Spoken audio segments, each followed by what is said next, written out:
नमस्कार। साहित्य और विवेक में आप सभी का स्वागत है।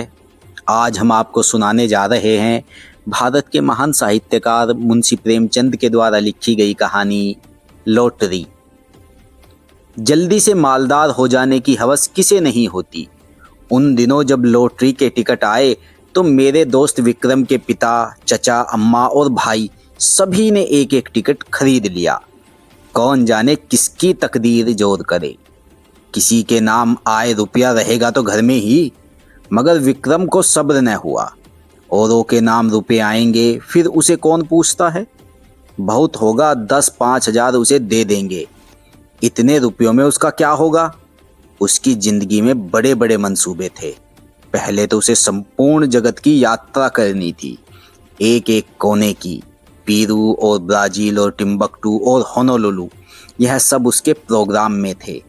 वह आंधी की तरह महीने 2 महीने उड़कर लौट आने वालों में न था। वह एक एक स्थान में कई कई दिन ठहर कर वहाँ के रहन सहन, रीति रिवाज आदि का अध्ययन करना और संसार का एक वृहद ग्रंथ लिखना चाहता था। फिर उसे एक बहुत बड़ा पुस्तकालय बनवाना था जिसमें दुनिया भर की उत्तम रचनाएं जमा की जाए। पुस्तकालय के लिए वह 2 लाख तक खर्च करने को तैयार था। बंगला, कार और फर्नीचर तो मामूली बातें थी। पिता या चचा के नाम रुपए आए तो 5,000 से ज़्यादा का डोल नहीं। पिता या चचा के नाम रुपये आए तो 5,000 से ज़्यादा का डोल नहीं। अम्मा के नाम आए तो 20,000 मिल जाएंगे, लेकिन भाई साहब के नाम आ गए तो उसके हाथ धेला भी न लगेगा। वह आत्माभिमानी था। घर वालों से खैरात या पुरस्कार के रूप में कुछ लेने की बात उसे अपमान सी लगती थी। कहा करता था, भाई किसी के सामने हाथ फैलाने से तो किसी गड्ढे में डूब मरना अच्छा है। जब आदमी अपने लिए संसार में कोई स्थान न निकाल सके तो यहाँ से प्रस्थान कर जाए। वह बहुत बेकरार था। घर में लॉटरी टिकट के लिए उसे कौन रुपये देगा, और वह मांगेगा भी तो कैसे। उसने बहुत सोच विचार कर कहा, क्यों न हम तुम साझे में एक टिकट ले ले। तजवीज मुझे भी पसंद आई। मैं उन दिनों स्कूल मास्टर था। 20 रुपये मिलते थे, उसमें बड़ी मुश्किल से गुजर होती थी। 10 रुपये का टिकट खरीदना मेरे लिए सफ़ेद हाथी खरीदना था। हाँ, 1 महीना दूध, घी, जलपान और ऊपर के सारे खर्च तोड़कर 5 रुपये की गुंजाइश निकल सकती थी।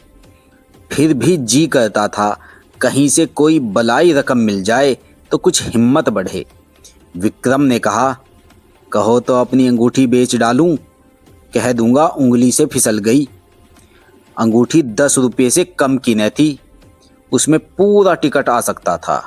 अगर कुछ खर्च किए बिना ही टिकट में आधा साझा हुआ जाता है तो क्या बुरा है। सहसा विक्रम फिर बोला, लेकिन भाई तुम्हें नगद देने पड़ेंगे। मैं 5 रुपये नगद लिए बगैर साझा न करूँगा। अब मुझे औचित्य का ध्यान आ गया। बोला, नहीं दोस्त, यह बुरी बात है। चोरी खुल जाएगी तो शर्मिंदा होना पड़ेगा और तुम्हारे साथ मुझ पर भी डांट पड़ेगी। आखिर यह तय हुआ कि पुरानी किताबें किसी सेकंड हैंड किताबों की दुकान पर बेच डाली जाए और उस रुपये से टिकट लिया जाए। किताबों से ज़्यादा बेजरूरत हमारे पास और कोई चीज़ न थी।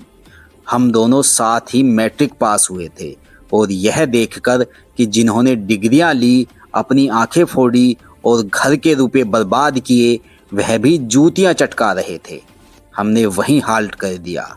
मैं स्कूल मास्टर हो गया और विक्रम मटर गश्ती करने लगा। हमारी पुरानी पुस्तकें अब दीमकों के सिवा हमारे किसी काम की न थी। हमसे जितना चाटते बना चाटा, उनका सत्य निकाल लिया। अब चूहे चाटे या दीमक हमें परवाह न थी। आज हम दोनों ने उन्हें कूड़े खाने से निकाला और झाड़ पोंछ कर एक बड़ा सा गट्ठर बांध मास्टर था किसी बुक सेलर की दुकान पर किताबें बेचते हुए झेंपता था। मुझे सभी पहचानते थे, इसलिए यह खिदमत विक्रम के सुपुर्द हुई और वह आधा घंटे में 10 रुपये का एक नोट लिए उछलता कूदता आ पहुंचा। मैंने उसे इतना प्रसन्न कभी न देखा था। किताबें 40 रुपये से कम की न थी, पर यह 10 रुपये उस वक्त हमें जैसे पड़े हुए मिले। अब टिकट में आधा साझा होगा। 10 लाख की रकम मिलेगी, 5 लाख मेरे हिस्से में आएंगे, 5 विक्रम के। हम अपने इसी में मगन थे। मैंने संतोष का भाव देखकर कहा, 5 लाख भी कुछ कम नहीं होते जी। विक्रम इतना संतोषी न था, बोला 5 लाख क्या, हमारे लिए तो इस वक्त 500 भी बहुत है भाई। मगर जिंदगी का प्रोग्राम तो बदलना पड़ गया। मेरी यात्रा वाली स्कीम तो टल नहीं सकती। हाँ, पुस्तकालय गायब हो गया। मेरी आपत्ति की आखिरी यात्रा में तुम 2 लाख से ज़्यादा तो न खर्च करोगे। जी नहीं, उसका बजट है 3.5 लाख का। 7 वर्ष का प्रोग्राम है, 50,000 रुपये साल ही तो हुए। 4,000 महीना कहो, मैं समझता हूँ 2,000 में तुम बड़े आराम से रह सकते हो। विक्रम ने गर्म होकर कहा, मैं शान से रहना चाहता हूँ, भिखारियों की तरह नहीं। 2,000 में भी तुम शान से रह सकते हो। जब तक आप अपने हिस्से में से 2 लाख मुझे न दे देंगे, पुस्तकालय न बन सकेगा। कोई जरूरी नहीं कि तुम्हारा पुस्तकालय शहर में बेजोड़ हो, मैं तो बेजोड़ ही बनवाऊंगा, इसका तुम्हें अख्तियार है। लेकिन मेरे रुपये में से तुम्हें कुछ न मिल सकेगा। मेरी ज़रूरतें देखो, तुम्हारे घर में काफ़ी जायदाद है, तुम्हारे सिर कोई बोझ नहीं, मेरे सिर तो सारी गृहस्थी का बोझ है। 2 बहनों का विवाह है, 2 भाइयों की शिक्षा है, नया मकान बनवाना है। मैंने तो निश्चय कर लिया है कि सब रुपये सीधे बैंक में जमा कर दूंगा, उनके सूद से काम चलाऊंगा। कुछ ऐसी शर्तें लगा दूंगा कि मेरे बाद भी कोई इस रकम में हाथ न लगा सके। विक्रम ने सहानुभूति के भाव से कहा, हाँ, ऐसी दशा में तुमसे कुछ मांगना अन्याय है। खैर, मैं ही तकलीफ उठा लूँगा, लेकिन बैंक के सूद की दर तो बहुत गिर गई है। हमने कई बैंकों में सूद की दर देखी, अस्थायी कोष की भी, सेविंग बैंक की भी। बेशक दर बहुत कम थी, 2-2.5 रुपये सैकड़े ब्याज पर जमा करना व्यर्थ है। क्यों न लेन देन का कारोबार शुरू किया जाए। विक्रम भी अभी यात्रा पर न जाएगा, दोनों के साझे में कोठी चलेगी। जब कुछ धन जमा हो जाएगा तब वह यात्रा करेगा। लेन देन में सूद भी अच्छा मिलेगा और अपना रोब दाब भी रहेगा। हाँ, जब तक अच्छी जमानत न हो, किसी को रुपया न देना चाहिए, चाहे असामी कितना ही मातबर क्यों न हो। और जमानत पर रुपये दे ही क्यों, जायदाद रेहन लिखवा कर रुपये देंगे, फिर तो कोई खटका न रहेगा। यह मंजिल भी तय हुई। अब यह प्रश्न उठा कि टिकट पर किसका नाम रहे। विक्रम ने अपना नाम रखने के लिए बड़ा आग्रह किया। अगर उसका नाम न रहा तो वह टिकट ही न लेगा। मैंने कोई उपाय न देखकर मंजूर कर लिया और बिना किसी लिखा पढ़ी के, जिससे आगे चलकर मुझे बड़ी परेशानी हुई, एक एक करके इंतजार के दिन काटने लगे। भोर होते ही हमारी आंखें कैलेंडर पर जाती। मेरा मकान विक्रम के मकान से मिला हुआ था। स्कूल जाने के पहले और स्कूल आने के बाद हम दोनों साथ बैठकर अपने अपने मंसूबे बांधा करते और इस तरह साएं साएं कि कोई सुन न ले। हम अपने टिकट खरीदने का रहस्य छिपाए रखना चाहते थे। यह रहस्य जब सत्य का रूप धारण कर लेगा, उस वक्त लोगों को कितना विस्मय होगा। उस दृश्य का नाटकीय आनंद हम नहीं छोड़ना चाहते थे। एक दिन बातों ही बातों में विवाह का जिक्र आ गया। विक्रम ने दार्शनिक गंभीरता से कहा, भाई, शादी वादी का जंजाल तो मैं नहीं पालना चाहता। व्यर्थ की चिंता और हाय हाय, पत्नी की नाज बर्दारी में ही बहुत से रुपये उड़ जाएंगे। मैंने इसका विरोध किया। हाँ, यह तो ठीक है, लेकिन जब तक जीवन के सुख दुख का कोई साथी न हो, जीवन का आनंद ही क्या। मैं तो विवाहित जीवन से इतना विरक्त नहीं हूँ। हाँ, साथी ऐसा चाहता हूँ जो अंत तक साथ रहे, और ऐसा साथी पत्नी के सिवा दूसरा नहीं हो सकता। विक्रम जरूरत से ज्यादा तुनुक मिजाजी से बोला, खैर, अपना अपना दृष्टिकोण है। आपको बीवी मुबारक और कुत्तों की तरह उसके पीछे पीछे चलना तथा बच्चों को संसार की सबसे बड़ी विभूति और ईश्वर की सबसे बड़ी दया समझना मुबारक। बंदा तो आज़ाद रहेगा, अपने मज़े से चाहा और जब चाहा उड़ गए और जब चाहा घर आ गए। यह नहीं कि हर वक्त एक चौकीदार आपके सिर पर सवार हो। जरा सी देर हुई घर आने में और फौरन जवाब तलब हुआ, कहाँ थे अब तक? आप कहीं बाहर निकले और फौरन सवाल हुआ, कहाँ जाते हो? और जो कहीं दुर्भाग्य से पत्नी जी भी साथ हो गई, तब तो डूब मरने के सिवा आपके लिए कोई मार्ग ही नहीं रह जाता। न भैया, मुझे आपसे जरा भी सहानुभूति नहीं। बच्चे को जरा सा जुकाम हुआ और आप बेतहासा दौड़े चले जा रहे हो होम्योपैथिक डॉक्टर के पास। जरा उम्र खिसकी और लौंडे मनाने लगे कि कब आप प्रस्थान करें और वह गुलछर्रे उड़ाए। मौका मिला तो आपको जहर खिला दिया और मशहूर किया कि आपको कालरा हो गया था। मैं इस जंजाल में नहीं पड़ता। कुंती आ गई। वह विक्रम की छोटी बहन थी, कोई 11 साल की। छठे में पढ़ती थी और बराबर फेल होती थी। बड़ी ची बिल्ली, बड़ी शौक। इतने धमाके से द्वार खोला कि हम दोनों चौंक कर उठ खड़े हुए। विक्रम ने बिगड़ कर कहा, तू बड़ी शैतान है कुंती, किसने तुझे बुलाया यहाँ? कुंती ने खुफिया पुलिस की तरह कमरे में नजर दौड़ाकर कहा, तुम लोग हरदम यहाँ किवाड़ बंद किए बैठे क्या बातें किया करते हो? जब देखो यहीं बैठे हो, न कहीं घूमने जाते हो न तमाशा देखने। कोई जादू मंत्र जगाते होंगे। विक्रम ने उसकी गर्दन पकड़कर हिलाते हुए कहा, हाँ, एक मंत्र जगा रहे हैं जिसमें तुझे ऐसा दूल्हा मिले जो रोज गिनकर 5000 हंटर जमाए, शड़ाशड़। कुंती उसकी पीठ पर बैठकर बोली, मैं ऐसे दूल्हे से ब्याह करूंगी जो मेरे सामने खड़ा पूंछ हिलाता रहेगा। मैं मिठाई के दोने फेंकूंगी और वह चाटेगा। जरा भी ची चपड़ करेगा तो कान गरम कर दूंगी। अम्मा को लॉटरी के रुपए मिलेंगे तो 50,000 मुझे दे दे, बस चैन करूंगी। मैं दोनों वक्त ठाकुर जी से अम्मा के लिए प्रार्थना करती हूँ। अम्मा कहती है, कुंवारी लड़कियों की दुआ कभी निष्फल नहीं होती। मेरा मन तो कहता है अम्मा को जरूर रुपये मिलेंगे। मुझे याद आया, एक बार मैं अपने ननिहाल देहात में गया था तो सूखा पड़ा हुआ था। भादों का महीना आ गया था, मगर पानी की बूंद नहीं। सब लोगों ने चंदा करके गांव की सब कुंवारी लड़कियों की दावत की थी और उसके तीसरे ही दिन मूसलाधार वर्षा हुई थी।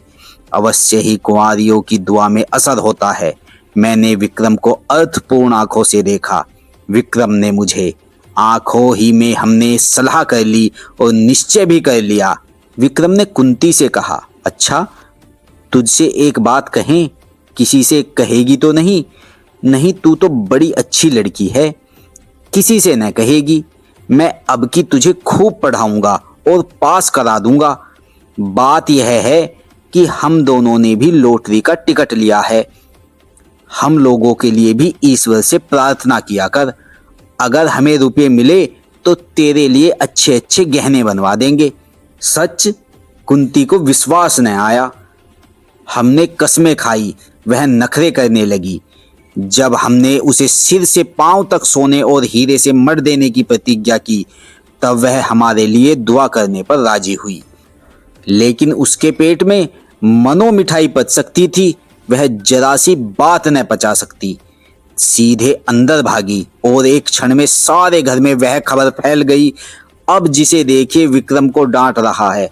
अम्मा भी, चचा भी, पिता भी, केवल विक्रम की शुभकामना से या और किसी भाव से। कौन जाने बैठे बैठे तुम्हें हिमाकत ही सूझती है। रुपये लेकर पानी में फेंक दिए। घर में इतने आदमियों ने तो टिकट लिया ही था, तुम्हें लेने की क्या जरूरत थी? क्या तुम्हें उनमें से कुछ न मिलते? और तुम भी मास्टर साहब बिल्कुल घोंगा हो। लड़के को अच्छी बातें क्या सिखाओगे, उसे और चौपट किए डालते हो। विक्रम तो लाडला बेटा था, उसे और क्या कहते। कहीं रूठकर 1-2 जून खाना न खाए तो आफत ही आ जाए। मुझ पर सारा गुस्सा उतरा। इसकी सोहबत से लड़का बिगड़ा जाता है। पर उपदेश कुशल बहु तेरे वाली कहावत मेरी आंखों के सामने थी। मुझे अपने बचपन की एक घटना याद आई। होली का दिन था। शराब की एक बोतल मंगवाई गई थी। मेरे मामू साहब उन दिनों आए हुए थे। मैंने चुपके से कोठरी में जाकर गिलास में एक घूंट शराब डाली और पी गया। अभी गला जल ही रहा था और आंखें लाल ही थी कि मामू साहब कोठरी में आ गए और मुझे मानो सेंधा में गिरफ्तार कर लिया और इतना बिगड़े कि मेरा कलेजा सूख कर छुआरा सा हो गया। अम्मा ने भी डांटा, पिताजी ने भी डांटा। मुझे आंसुओं से उनकी क्रोधाग्नि शांत करनी पड़ी और दोपहर ही को मामू साहब नशे में पागल होकर गाने लगे। फिर रोए, फिर अम्मा को गालियां दी, दादा के मना करने पर भी मारने दौड़े और आखिर में जमीन पर बेसुध पड़े नजर आए। विक्रम के पिता बड़े ठाकुर साहब और ताऊ छोटे ठाकुर साहब दोनों जड़वादी थे, पूजा पाठ की हंसी उड़ाने वाले पूरे नास्तिक, मगर अब दोनों बड़े निष्ठावान और ईश्वर भक्त हो गए थे। बड़े ठाकुर साहब प्रातःकाल गंगा स्नान करने जाते और मंदिरों के चक्कर लगाते हुए दोपहर को सारी देह में चंदन लपेटे घर लौटते। छोटे ठाकुर साहब घर पर ही गर्म पानी से स्नान करते और गठिया से ग्रस्त होने पर भी राम नाम लिखना शुरू कर देते। धूप निकले आने पर पार्क की ओर निकल जाते और चींटियों को आटा खिलाते। शाम होते ही दोनों भाई अपने ठाकुर द्वारे में जा बैठते और आधी रात तक भागवत की कथा तन्मय होकर सुनते। विक्रम के बड़े भाई प्रकाश को साधु महात्माओं पर अधिक विश्वास था। वह मठों और साधुओं के अखाड़ों तथा कुटियों की खाक छानते और माताजी को तो भोर से आधी रात तक स्नान, पूजा और व्रत के सिवा दूसरा काम ही न था। इस उम्र में भी उन्हें श्रृंगार का शौक था, पर आजकल पूरी तपस्विनी बनी हुई थी। लोग नाहक लालसा को बुरा कहते हैं, मैं तो समझता हूँ हम में जो यह भक्ति, निष्ठा और धर्म प्रेम है वह केवल हमारी लालसा, हमारी हवस के कारण। हमारा धर्म हमारे स्वार्थ के बल पर टिका हुआ है।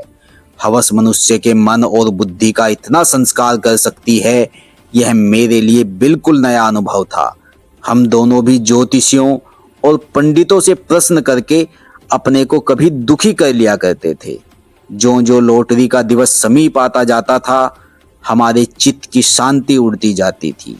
हमेशा उसी ओर मन टंगा रहता। मुझे आप अकारण संदेह होने लगा कि कहीं विक्रम मुझे हिस्सा देने से इनकार कर दे तो मैं क्या करूंगा। साफ इनकार कर जाए कि तुमने टिकट में साझा किया ही नहीं, न कोई तहरीर है न कोई दूसरा सबूत। सब कुछ विक्रम की नीयत पर है। उसकी नीयत जरा भी डावाडोल हुई कि काम तमाम। कहीं फरियाद नहीं कर सकता, मुंह तक नहीं खोल सकता। अब अगर कुछ कहूं भी तो कुछ लाभ नहीं। अगर उसकी नीयत में फितूर आ गया है तब तो वह अभी से इनकार कर देगा। अगर नहीं आया है तो इस संदेह से उसे मर्मांतक वेदना होगी। आदमी ऐसा तो नहीं है, मगर भाई दौलत पाकर ईमान सलामत रखना कठिन है। अभी तो रुपये नहीं मिले हैं। इस वक्त ईमानदार बनने में क्या खर्च होता है। परीक्षा का समय तो तब आएगा जब 10 लाख रुपए हाथ में होंगे। मैंने अपने अंतःकरण को टटोला। अगर टिकट मेरे नाम होता और मुझे 10 लाख मिल जाते तो क्या मैं आधे रुपये बिना कान पूंछ हिलाए विक्रम के हवाले कर देता? कौन कह सकता है, मगर अधिक संभव यही था कि मैं हीले हवाले करता। कहता, तुमने मुझे 5 रुपये उधार दिए थे, मगर उसके 10 ले लो, 100 ले लो, और क्या करोगे? मगर नहीं, मुझसे इतनी बदनीयती न होती। दूसरे दिन हम दोनों अखबार देख रहे थे कि सहसा विक्रम ने कहा, कहीं हमारा टिकट निकल आए तो मुझे अफसोस होगा कि नाहक तुमसे साझा किया। वह सरल भाव से मुस्कुराया, मगर यह थी उसके आत्मा की झलक जिसे वह विनोद की आड़ में छिपाना चाहता था। मैंने चौंक कर कहा, सच? लेकिन इसी तरह मुझे भी तो अफसोस हो सकता है। लेकिन टिकट तो मेरे नाम का है, इससे क्या? अच्छा मान लो मैं तुम्हारे साझे से इनकार कर जाऊं। मेरा खून सर्द हो गया, आंखों के सामने अंधेरा छा गया। मैं तुम्हें इतना बदनीयत नहीं समझता था, मगर है बहुत संभव। 5 लाख सोचो, दिमाग चकरा जाता है। तो भाई अभी से कुशल है, लिखा पढ़ी कर लो, यह संशय रहे ही क्यों। विक्रम ने हंसकर कहा, तुम बड़े शक्की हो यार। मैं तुम्हारी परीक्षा ले रहा था, भला ऐसा कहीं हो सकता है? 5 लाख क्या 5 करोड़ भी हो तब भी ईश्वर चाहेगा तो नियत में खलल न आने दूंगा। किंतु मुझे उसके इस आश्वासन पर बिल्कुल विश्वास न आया। मन में एक संशय बैठ गया। मैंने कहा, यह तो मैं जानता हूं तुम्हारी नीयत कभी विचलित नहीं हो सकती, लेकिन लिखा पढ़ी कर लेने में क्या हरज है? फजूल है, फजूल ही सही तो पक्के कागजात पर लिखना पड़ेगा। 10 लाख की कोर्ट फीस ही 7,500 हो जाएगी। किस भ्रम में हैं आप? मैंने सोचा, बला से सादी लिखा पढ़ी के बल पर कोई कानूनी कार्रवाई न कर सकूंगा, पर इन्हें लज्जित करने का, इन्हें जलील करने का, इन्हें सबके सामने बेईमान सिद्ध करने का अवसर तो मेरे हाथ आएगा। और दुनिया में बदनामी का भय न हो तो आदमी न जाने क्या करे। अपमान का भय कानून के भय से किसी तरह कम क्रियाशील नहीं होता। बोला, मुझे सादे कागज पर ही विश्वास आ जाएगा। विक्रम ने लापरवाही से कहा, जिस कागज का कोई कानूनी महत्व नहीं, उसे लिखकर क्या समय नष्ट करे? मुझे निश्चय हो गया कि विक्रम की नीयत में अभी से फितूर आ गया, नहीं तो सादा कागज लिखने में क्या बाधा हो सकती है। बिगड़कर कहा, तुम्हारी नीयत तो अभी से खराब हो गई। उसने निर्लज्जता से कहा, तो क्या तुम साबित करना चाहते हो कि ऐसी दशा में तुम्हारी नीयत न बदलती? मेरी नीयत इतनी कमजोर नहीं है। रहने भी दो, बड़ी नीयत वाले अच्छे अच्छे को देखा है। तुम्हें इसी वक्त लेखाबद्ध होना पड़ेगा। मुझे तुम्हारे ऊपर विश्वास नहीं रहा। अगर तुम्हें मेरे ऊपर विश्वास नहीं है तो मैं भी नहीं लिखता। तो क्या तुम समझते हो तुम मेरे रुपये हजम कर जाओगे? किसके रुपये और कैसे रुपये? मैं कह देता हूं विक्रम, हमारी दोस्ती का ही अंत न हो जाएगा, बल्कि इससे कहीं भयंकर परिणाम होगा। हिंसा की एक ज्वाला सी मेरे अंदर दहक उठी। सहसा दीवान खाने में झड़प की आवाज सुनकर मेरा ध्यान उधर चला गया। यहाँ दोनों ठाकुर बैठा करते थे। उनमें ऐसी मैत्री थी जो आदर्श भाइयों में हो सकती है। राम और लक्ष्मण में भी इतनी ही रही होगी। झड़प की तो बात ही क्या, मैंने उनमें कभी विवाद होते भी न सुना था। बड़े ठाकुर जो कह दे वह छोटे ठाकुर के लिए कानून था, और छोटे ठाकुर की इच्छा देखकर ही बड़े ठाकुर कोई बात कहते थे। हम दोनों को आश्चर्य हुआ। दीवान खाने के द्वार पर जाकर खड़े हो गए। दोनों भाई अपनी अपनी कुर्सियों से उठकर खड़े हो गए थे। एक एक कदम आगे भी बढ़ाए थे। आंखें लाल, मुख विकृत, त्योरियां चढ़ी हुई, मुठ्ठियां बंधी हुई। मालूम होता था बस हाथापाई हुई ही चाहती है। छोटे ठाकुर ने हमें देखकर पीछे हटते हुए कहा, सम्मिलित परिवार में जो कुछ भी और कहीं से भी और किसी के नाम भी आए वह सबका है बराबर। बड़े ठाकुर ने विक्रम को देखकर एक कदम और आगे बढ़ाया। हरगिज नहीं, अगर मैं कोई जुर्म करूं तो मैं पकड़ा जाऊंगा। सम्मिलित परिवार नहीं, मुझे सजा मिलेगी, सम्मिलित परिवार को नहीं। यह व्यक्तिगत प्रश्न है, इसका फैसला अदालत से होगा। शौक से अदालत जाइए। अगर मेरे लड़के, मेरी बीवी या मेरे नाम लॉटरी निकली तो आपका उससे कोई संबंध न होगा। उसी तरह जैसे आपके नाम लॉटरी निकले तो मुझसे, मेरी बीवी से या मेरे लड़के से उससे कोई संबंध न होगा। अगर मैं जानता कि आपकी ऐसी नीयत है तो मैं भी बीवी बच्चों के नाम से टिकट ले सकता था। यह आपकी गलती है, इसलिए कि मुझे विश्वास था आप भाई हैं। यह जुआ है, आपको समझ लेना चाहिए था। जुए की हार जीत का खानदान पर कोई असर नहीं पड़ सकता। अगर आप कल को 10-5 हजार रेस में हार आए तो खानदान उसका जिम्मेदार न होगा, मगर भाई का हक दबाकर आप सुखी नहीं रह सकते। आप न ब्रह्मा है, न ईश्वर, न कोई महात्मा। विक्रम की माता ने सुना कि दोनों भाइयों में ठनी हुई है और मल्ल युद्ध हुआ चाहता है, तो दौड़ी हुई बाहर आई और दोनों को समझाने लगी। छोटे ठाकुर ने बिगड़ कर कहा, आप मुझे क्या समझाती हैं? उन्हें समझाइए जो 4-4 टिकट लिए हुए बैठे हैं। मेरे पास क्या है, एक टिकट, उसका क्या भरोसा। मेरी अपेक्षा जिन्हें रुपये मिलने का 4 गुना चांस है, उनकी नीयत बिगड़ जाए तो लज्जा और दुख की बात है। ठकुराइन ने देवर को दिलासा देते हुए कहा, अच्छा, मेरे रुपये में से आधे तुम्हारे। अब तो खुश हो? बड़े ठाकुर ने बीवी की जबान पकड़ी। क्यों आधे ले लेंगे? मैं एक धेला भी न दूंगा। हम मुरवत और सहृदयता से काम लें, फिर भी उन्हें 5वें हिस्से से ज्यादा किसी तरह न मिलेगा।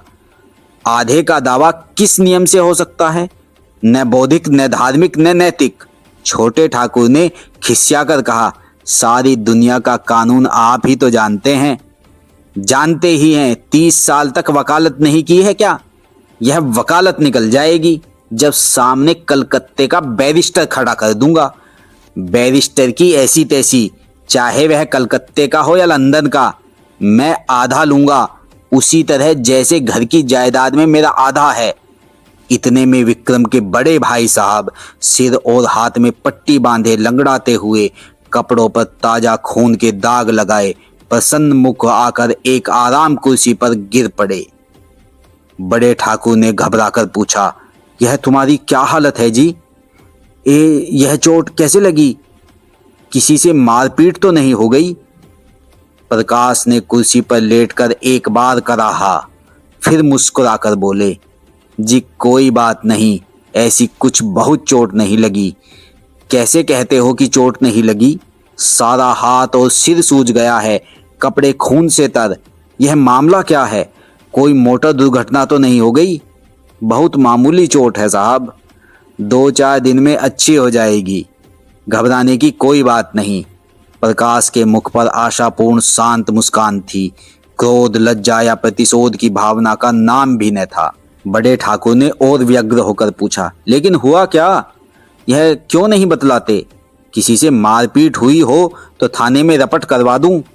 प्रकाश ने हल्के मन से कहा, मारपीट किसी से नहीं हुई साहब। बात यह है कि मैं जरा झक्कड़ बाबा के पास चला गया था। आप तो जानते हैं वह आदमियों की सूरत से भागते हैं और पत्थर लेकर मारने दौड़ते हैं। जो डरकर भागा वह गया, जो पत्थर की चोटें खाकर भी उनके पीछे लगा रहा वह पारस हो गया। वह यही परीक्षा लेते हैं। आज मैं वहां पहुंचा तो कोई 50 आदमी जमा थे। कोई मिठाई लिए, कोई बहुमूल्य भेंट लिए, कोई कपड़ों के थान लिए। झक्कड़ बाबा ध्यानावस्था में बैठे हुए थे। एकाएक उन्होंने आंखें खोली और यह जन समूह देखा तो कई पत्थर चुनकर उनके पीछे दौड़े। फिर क्या था, भगदड़ मच गई।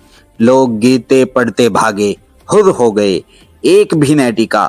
अकेला मैं घंटे घर की तरह वहीं डटा रहा। बस उन्होंने पत्थर चला ही तो दिया, पहला निशाना सिर में लगा। उनका निशाना अचूक पड़ता है।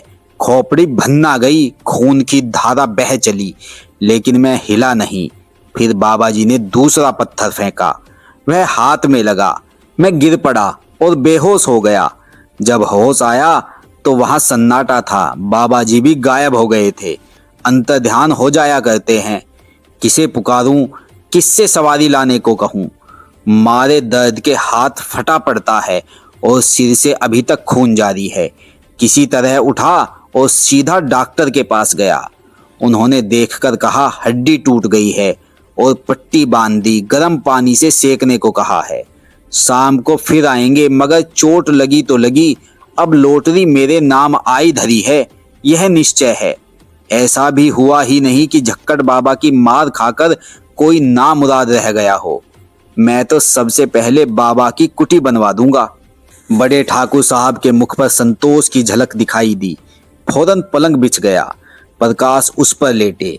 ठकुराइन पंखा झेलने लगी। उनका भी मुख प्रसन्न था। इतनी चोट खाकर 10 लाख पा जाना कोई बुरा सौदा न था। छोटे ठाकुर साहब के पेट में चूहे दौड़ रहे थे। जो ही बड़े ठाकुर भोजन करने गए और ठकुराइन भी प्रकाश के लिए भोजन का प्रबंध करने गई, त्यों ही छोटे ठाकुर ने प्रकाश से पूछा, क्या बहुत जोर से पत्थर मारते हैं? जोर से तो क्या मारते होंगे? प्रकाश ने उनका आशय समझकर कहा, अरे साहब, पत्थर नहीं मारते, बम गोले मारते हैं। देवसा तो डील डोल है और बलवान इतने हैं कि एक घूसे में शेरों का काम तमाम कर देते हैं। कोई ऐसा वैसा आदमी हो तो एक ही पत्थर में टें हो जाए। कितने ही तो मर गए, मगर आज तक झक्कड़ बाबा पर मुकदमा नहीं चला और 2-4 पत्थर मार कर ही नहीं रह जाते। जब तक आप गिर न पड़े और बेहोश न हो जाए वह मारते ही जाएंगे। मगर रहस्य यही है कि आप जितनी ज्यादा चोटें खाएंगे उतने ही अपने उद्देश्य के निकट पहुंचेंगे। प्रकाश ने ऐसा रोए खड़े कर देने वाला चित्र खींचा कि छोटे ठाकुर साहब थर्रा उठे। पत्थर खाने की हिम्मत न पड़ी। आखिर भाग्य के निपटारे का दिन आया। जुलाई की 20वीं तारीख, कत्ल की रात। हम प्रातःकाल उठे तो जैसे एक नशा चढ़ा हुआ था, आशा और भय के द्वंद्व का। दोनों ठाकुरों ने घड़ी रात रहे गंगा स्नान किया था और मंदिर में बैठे पूजन कर रहे थे। आज मेरे मन में श्रद्धा जागी। मंदिर में जाकर मन ही मन ठाकुर जी की स्तुति करने लगा। अनाथों के नाथ, तुम्हारी कृपा दृष्टि क्या हमारे ऊपर न होगी? तुम्हें क्या मालूम नहीं हमसे ज्यादा तुम्हारी दया कौन डिजर्व करता है? विक्रम सूट बूट पहने मंदिर के द्वार पर आया। मुझे इशारे से बुलाकर इतना कहा, मैं डाक खाने जाता हूँ, और हवा हो गया। जरा देर में प्रकाश मिठाई के थाल लिए हुए घर में से निकले और मंदिर के द्वार पर खड़े होकर कंगालों को बांटने लगे, जिनकी एक भीड़ जमा हो गई थी। और दोनों ठाकुर भगवान के चरणों में लो लगाए हुए थे, सिर झुकाए, आंखें बंद किए हुए, अनुराग में डूबे हुए।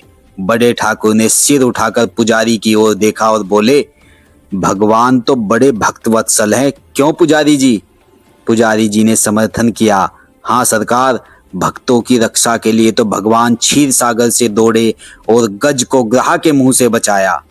एक क्षण के बाद छोटे ठाकुर साहब ने सिर उठाया और पुजारी जी से बोले, क्यों पुजारी जी? भगवान तो सर्वशक्तिमान हैं, अंतर्यामी हैं, सबके दिल का हाल जानते हैं। पुजारी जी ने समर्थन किया, हाँ सरकार, अंतर्यामी न होते तो सबके मन की बात कैसे जान जाते? सबरी का प्रेम देखकर स्वयं उनकी मनोकामना पूरी की। पूजन समाप्त हुआ, आरती हुई। दोनों भाइयों ने आज ऊंचे स्वर में आरती गाई और बड़े ठाकुर ने 2 रुपये थाल में डाले, छोटे ठाकुर ने 4 रुपये डाले। बड़े ठाकुर ने एक बार कोप दृष्टि से देखा और मुंह फेर लिया। सहसा बड़े ठाकुर ने पुजारी से कहा, तुम्हारा मन क्या कहता है पुजारी जी? पुजारी बोला, सरकार की फतेह है। छोटे ठाकुर ने पूछा, और मेरी? पुजारी ने उसी मुस्तैदी से कहा, आप भी फतेह हैं। बड़े ठाकुर श्रद्धा से डूबे भजन गाते हुए मंदिर से निकले। प्रभु जी, मैं तो आयो शरण तिहारे, हाँ प्रभु जी।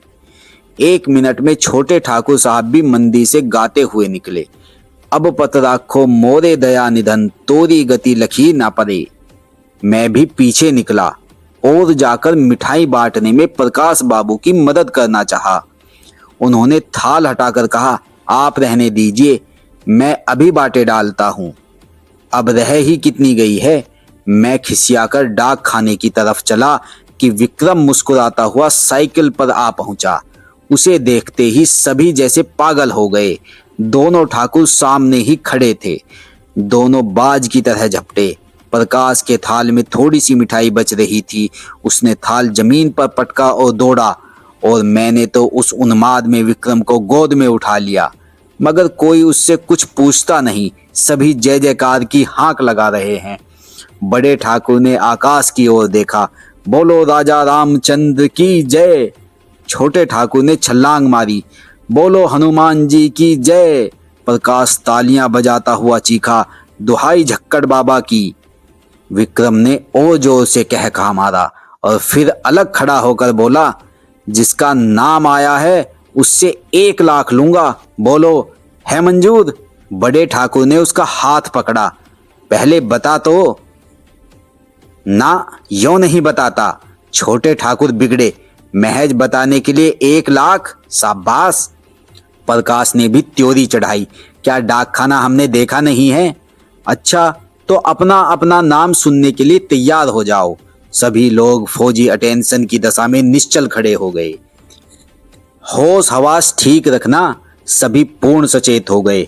अच्छा तो सुनिए कान खोलकर, इस शहर का सफाया है। इस शहर का ही नहीं, संपूर्ण भारत का सफाया है। अमेरिका के एक हब्सी का नाम आ गया। बड़े ठाकुर झल्लाए, झूठ झूठ, बिल्कुल झूठ। छोटे ठाकुर ने पैंतरा बदला कभी नहीं। 3 महीने की तपस्या यूं ही रही। वाह!